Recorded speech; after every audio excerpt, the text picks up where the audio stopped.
Hi there, Ed D'Alessandro from End Result here with the Memphis new SE3200.1 V2 amplifier.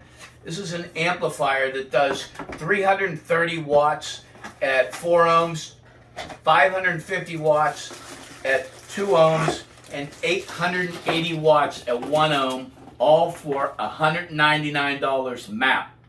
So this is the amplifier.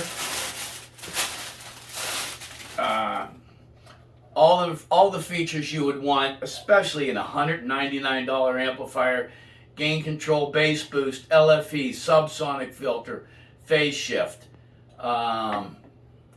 extra fuses in the bag, cord comes in the bag, bass knob comes in the bag for $199. With this line also comes 2 new amplifiers, an SE1200.4 and an SE2000.1, both at $179. This is entry-level product, but real good performance out of Memphis new SE amps. Gotta have it.